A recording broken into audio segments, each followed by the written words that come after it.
Hello, everybody, and welcome to MAGA Mind. Today, we're going to be talking about the best people in the planet. Everybody, of course, agrees it's the environmentalists because without them, all of us are going to be sentenced to eternal hell. And I'm not talking about the afterlife. I'm talking about, of course, we're going to be burning in lakes of fire here on Earth because unless we do something urgently, the temperature could go up almost 1.5 degrees. But don't worry, we've got a plan to stop that from happening. It's called electric vehicles.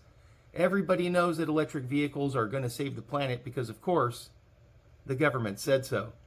So let's take a look at this. California, of course, leading the way. Gavin Newsom, probably going to end up being the Democratic nominee for 2024, but that's another story, has a plan. He has a plan to save us all. And the plan is to force, or should I say mandate, that all, as in 100% of all the vehicles in California are going to be electric by 2045. That doesn't sound so bad. You say 2045 is a long time away. Well, he's got a plan to get us started. Hyper mode. We got Project Warp Speed on EVs going on here.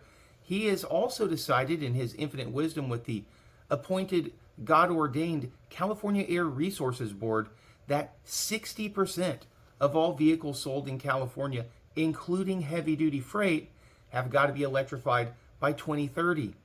And if you're like me and you think 2018 was just yesterday, and in fact, if you think the Spice Girls isn't classic rock, then I think that both of us will realize that 2030 is going to be here in absolutely no time.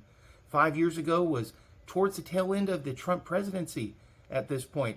Think about that. So what could possibly be the problem? The Earth is warming up. We got to do something about it. Everybody agrees that global warming is going to kill us. We're all basically going to be swimming in a lake of magma and fire. Well, we got one simple problem. Well, 1,000 simple problems, but let's start with the biggest one. California doesn't have the energy to power their electric vehicles currently on the road. But of course, with 10% of the current vehicles being electric, they probably have a good plan to be able to create all the power necessary to carry the next 50% of vehicles that are going to be replaced with electric vehicles in the next 7 years. Let's take a look at that plan. That's odd. I'm taking a look at it here, and it actually says that they're closing down their last nuclear power plant in the next 5 years. And of course, Governor Newsom has decided in his wisdom that while we're closing down the only truly green power source, we're going to go ahead and ramp up solar wind turbines. You heard me right, solar and wind turbines. But not wind turbines that are already littering the entire countryside of California. You literally can't drive over the beautiful mountains without taking a look at giant 300, 400, 500-foot long fiberglass monstrosities that are spinning like blades in the air, just absolutely mutilating any birds that happen to get in their way.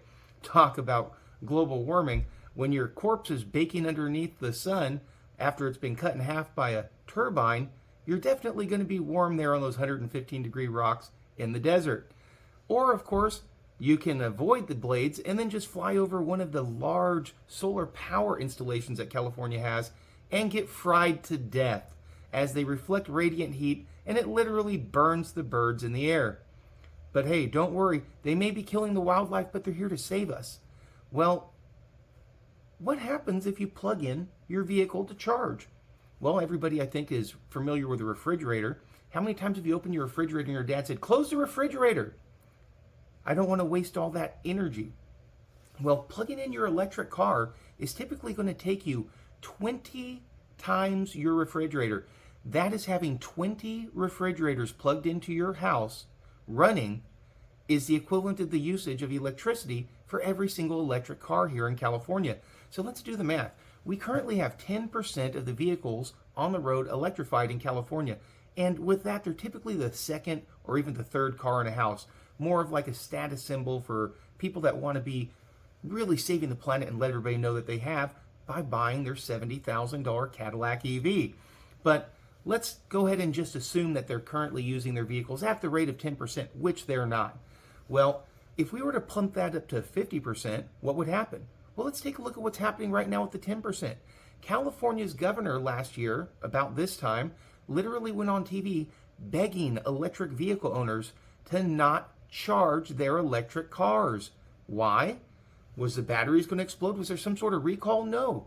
It's because the California electric grid was about to crumble because it was not able to produce enough electricity to handle even the current demand for electricity, much less 500% more demand than electric cars are currently using, the same demand that right now the government was begging us to not use. It doesn't take a rocket scientist to figure out what's going to happen if we're not bringing multiples of power plants online here in California in the next 5 years. If we somehow magically get to sell all those vehicles and we somehow manage to charge them all and get all the chargers installed and the grid doesn't catch fire, we're simply going to run out of power. Good luck calling into your work and saying, hey boss, I'm sorry, I know I'm scheduled to work today, but I'm not able to get to work because I can't charge my car because I'm not allowed to, because the governor says that if I do, the entire state is going to catch on fire because all of our transformers are going to explode. And of course, we have flammable trees and people tend to be flammable and houses tend to be flammable here in California. We haven't seen any wildfires caused by power outages or poorly maintained power lines in the past year, though, have we?